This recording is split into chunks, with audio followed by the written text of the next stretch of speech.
मंडळी चला आज बनवूया झिंग्याची चटणी. झटपट तोंडी लावायला किंवा भाकरीसोबत खायला खूप छान लागते. तर इथे मोठेवाले झिंगे घेतलेले आहे. याला कोणी जवळा म्हणतं, कोणी ड्राय प्रॉन्स म्हणतं. वेगवेगळ्या ठिकाणी वेगवेगळी नावं आहे.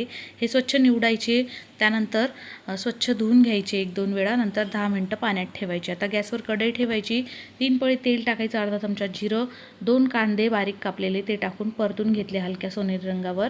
आता त्यामध्ये आपल्याला अर्धा चमचा आलं लसूणची पेस्ट टाकून घ्यायची आहे.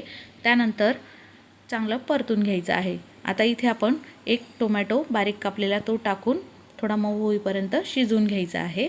छान परतून घेतला की आता आपल्याला त्यामध्ये सुके मसाले टाकायचे आहे. तर मी पाव चमचा हळद टाकली, 1.5 चमचा लाल मिरची पावडर टाकलेली आहे, 2 चमचा धना पावडर टाकलेला आहे आणि अगदी थोडंसं पाव चमचाभर काळा मसाला आणि बारीक कापलेली कोथिंबीर टाकून घेतली आणि सगळं छान परतून घेतलेलं आहे मस्त.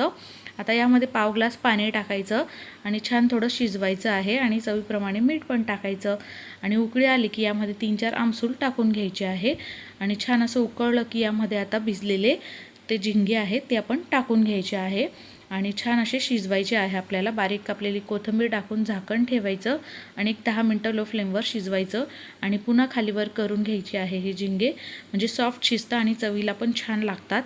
तर बघा मस्त आपली ही झिंग्याची झटपट चटणी झालेली आहे. तर तुम्ही नक्की रेसिपी करून बघा. रेसिपी आवडल्यास लाईक, शेअर, सबस्क्राईब नक्की करत जा. रेसिपी कशी वाटली ते कमेंट करा. भेटूया पुन्हा पुढच्या रेसिपीमध्ये. तोपर्यंत बाय बाय. धन्यवाद. Bye bye.